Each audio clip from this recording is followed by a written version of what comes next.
This is Avinash और मैं आप लोगों का वेलकम करता हूं मेरे इस यूट्यूब चैनल पे, जहां पर हम क्या करते हैं, फिजिक्स को थोड़ा आसान बनाने की कोशिश करते हैं। इससे पहले वाला लेक्चर अगर आपने देखा होगा ना, तो इससे पहले वाले लेक्चर में हमने क्या किया था, हमने मोमेंट ऑफ इनर्शिया इंट्रोड्यूस किया था। मोमेंट ऑफ इनर्शिया क्या होता है, कैसे कैलकुलेट करते हैं, ये बताने की मैंने क्या की थी, कोशिश की थी। अब हम क्या करते हैं, मोमेंट ऑफ इनर्शिया में सिंपल क्वेश्चन जो मोमेंट ऑफ इनर्शिया के हो सकते हैं उसको सॉल्व करके देखते हैं कि कैसे, अगर एक डिस्ट्रीब्यूटेड मास का सिस्टम हमारे पास गिवन होगा तो कैसे आप उस सिस्टम का मोमेंट ऑफ इनर्शिया कैलकुलेट करोगे। तो स्ट्रेट अवे हम क्या करते हैं, क्वेश्चंस पे चलते हैं। ठीक है, तो ये मैंने कुछ क्वेश्चंस पहले से ले रखे हैं। अब क्वेश्चन नंबर 1 में क्या है, क्वेश्चन नंबर 1 में अगर आप देखोगे तो एक स्क्वायर है। ठीक है, एक स्क्वायर के चारों कॉर्नर्स पर हमने क्या किया है, चार मासेस को प्लेस कर दिया है। ठीक है, स्क्वायर के चारों कॉर्नर्स पर हमने चार मासेस को प्लेस कर दिया है, m 2m 3m 4m, इस तरह से चार मासेस अरेंज्ड है। और स्क्वायर का हर एक लेंथ कितना है, हर एक साइड है a का। अगर ये एक्सिस, ये जो रेड से मैंने डॉटेड दिखाया है ना, if this is your axis of rotation, axis of rotation, अब ये एक्सिस ऑफ रोटेशन, इसका क्या मतलब है कि पूरा का पूरा सिस्टम जो है ना, वो रेड वाला डॉटेड लाइन के अबाउट ऐसे ऐसे घूमने वाला है। ये जो पूरा का पूरा सिस्टम है वो रेड वाले डॉटेड लाइन के अबाउट इस तरह से घूमने वाला है। तो अगर पूरा का पूरा सिस्टम उस एक्सिस के अबाउट रोटेट करने वाला है तो उस एक्सिस के अबाउट मोमेंट ऑफ इनर्शिया क्या होगा, ये अपने को कैलकुलेट करना है। ठीक है, अब अगर मैं इस m वाले ब्लॉक का, अब हमने क्या पढ़ा है, सिस्टम का मोमेंट ऑफ इनर्शिया कैसे कैलकुलेट करते हैं। अगर कभी भी डिस्ट्रीब्यूटेड मास सिस्टम होता है तो सिस्टम का मोमेंट ऑफ इनर्शिया होगा, इंडिविजुअल पार्टिकल्स का मोमेंट ऑफ इनर्शिया कैलकुलेट कर लो, और जितने भी पार्टिकल्स प्रेजेंट है सबका इंडिविजुअली कैलकुलेट करके सबको अगर ऐड कर देते हैं तो पूरे सिस्टम का मोमेंट ऑफ इनर्शिया मिल जाता है। तो वैसा ही करते हैं। अगर इसको मैं m1 मान लूं तो देखो m1 का एक्सिस ऑफ रोटेशन से परपेंडिकुलर गैप जीरो होगा। क्यों जीरो होगा सर, क्योंकि स्मॉल m मास जो है ना वो उसी एक्सिस में लाई कर रहा है, तो इसका मोमेंट ऑफ इनर्शिया जीरो हो जाएगा। उसी तरह से 4m वाले मास का अगर आप मोमेंट ऑफ इनर्शिया देखोगे तो ये भी क्या हो जाएगा, जीरो होगा।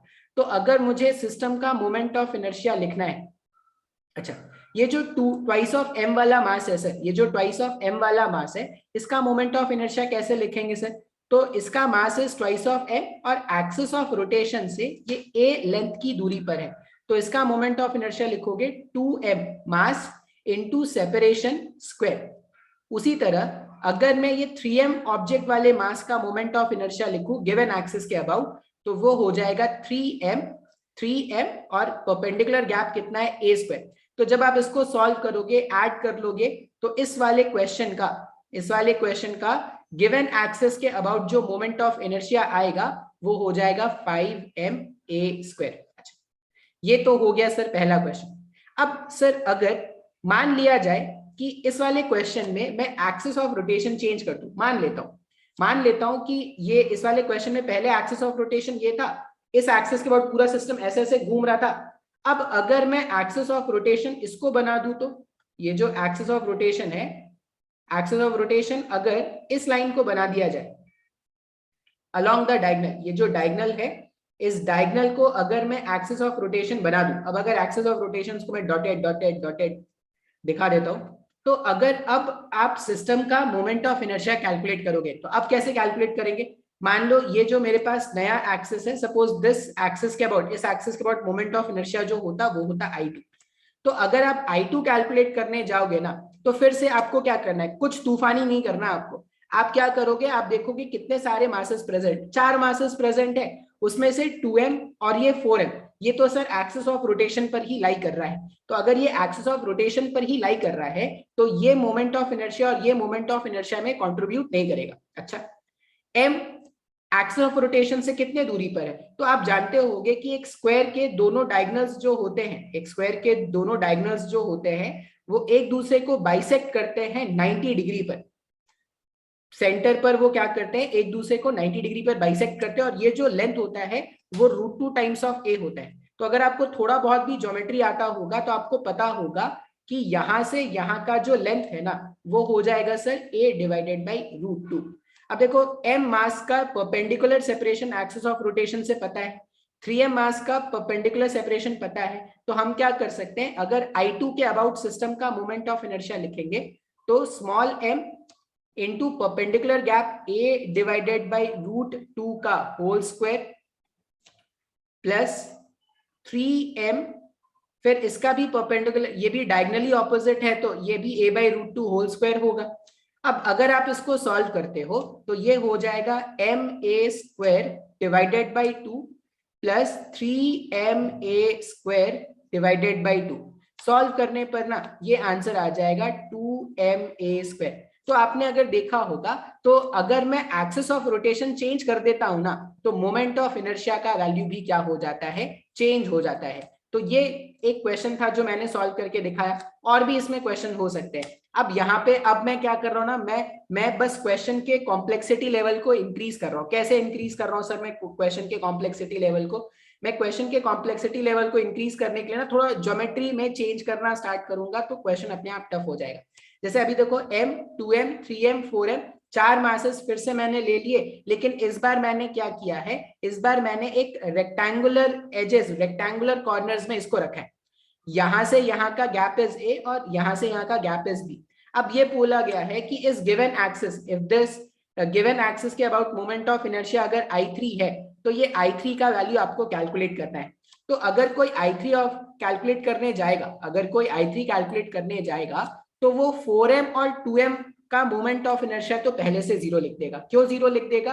क्योंकि 4m और ये जो 2m है वो एक्सिस ऑफ रोटेशन से ही पास हो रहा है सर। बिल्कुल। अच्छा, अगर m का आपको मोमेंट ऑफ इनर्शिया लिखना है इस एक्सिस के अबाउट तो आपको m का परपेंडिकुलर गैप देखना पड़ेगा एक्सिस ऑफ रोटेशन से। अब ये ना ये एक रेक्टेंगल है, रेक्टेंगल के केस में जब आप यहाँ पर परपेंडिकुलर ड्रॉप करोगे, इसके जो डायगोनल्स होते हैं वो परपेंडिकुलरली बाइसेक्ट नहीं करते हैं। थोड़ी बहुत अपनी क्लास 9-10 की ज्योमेट्री को याद रखेंगे। अच्छा, तो फिर कैसे कैलकुलेट करेंगे सर? तो बस थोड़ा बहुत आपको अपना दिमाग याद रखना है। यहाँ पे देखो ये पूरे रेक्टेंगल का एरिया कितना होता है, पूरे रेक्टेंगल का एरिया होता है a इंटू बी। मतलब अगर आधा, ये जो डायगोनल होता है वो रेक्टेंगल को आधे एरिया में डिस्ट्रीब्यूट कर देता है सर। तो ये जो रेक्टेंगल है अगर ये परपेंडिकुलर हाइट है, मैंने क्या बोला, ये परपेंडिकुलर हाइट है, तो अगर ये रेक्टेंगल इस वाले ट्राइंगल का एरिया हम लिख सकते हैं क्या? देखो तो इस वाले ट्राइंगल का एरिया कितना हो जाएगा, इस वाले ट्राइंगल का एरिया हो जाएगा ए बी डिवाइडेड बाई 2। ठीक है, वो मैंने कैसे लिखा, पूरे रेक्टेंगल का एरिया ए बी था, डायगोनल आधे आधे में डिवाइड करता है तो ए बी डिवाइडेड बाई 2 हो गया। अच्छा, ये तो इसका डायगोनल है सर, डायगोनल का लेंथ आपको पता है, और किसी भी ट्राइंगल का एरिया ऐसे लिखते हैं क्या, हाफ बेस का काम ये डायगोनल करेगा क्या, तो half root over of a square plus b square into h. अगर इसको एच मान लिया जाए, हाइट मान लिया जाए, तो सॉल्व करने पर ये और ये गायब हो जाएगा, तो एच का वैल्यू जो आना है वो आ जाएगा a b divided by root over of a square plus b square.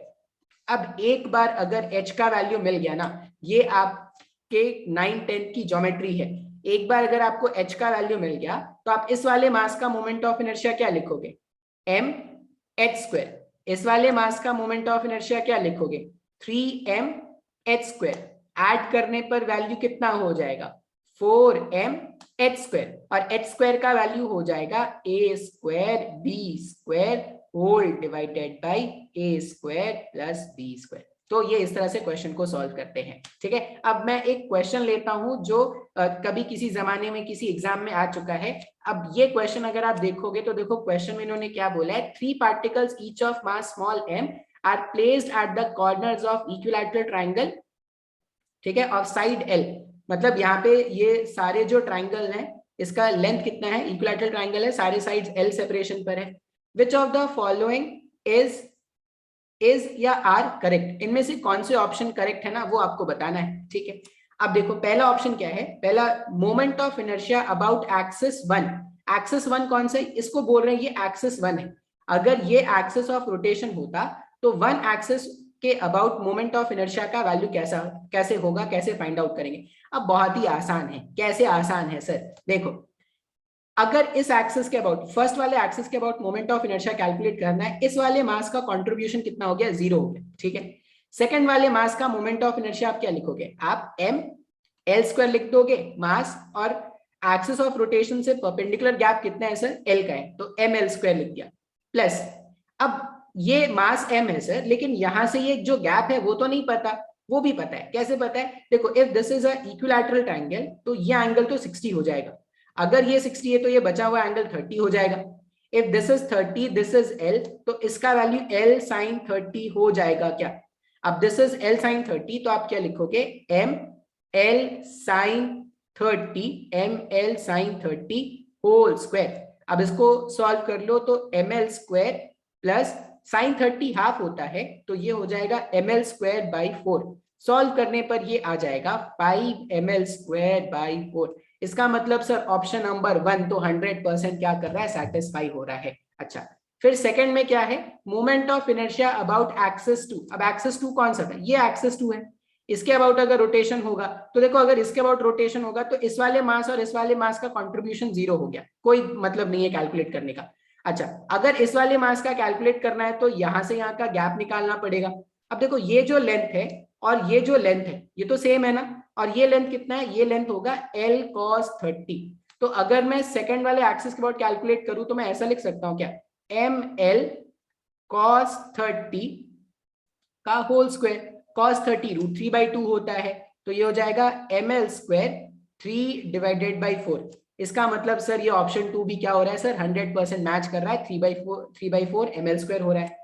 Third में इन्होंने क्या बोला, moment of inertia about an axis passing through one corner and perpendicular to the plane is 2 ml square. अच्छा, अब ये ना थोड़ा lecture लंबा हो रहा है और इसको ना बताने के लिए मुझे पैरेलल एक्सिस थ्योरम और परपेंडिकुलर एक्सिस थ्योरम का जरूरत लगेगा, ठीक है, तो इसलिए मैं अभी इसको स्किप कर रहा हूँ। इसको एक बार जब पैरेलल एक्सिस थ्योरम और परपेंडिकुलर एक्सिस थ्योरम मैं बता दूंगा ना, तो इस वाले थर्ड वाले ऑप्शन को आप खुद चेक कर लोगे, ठीक है।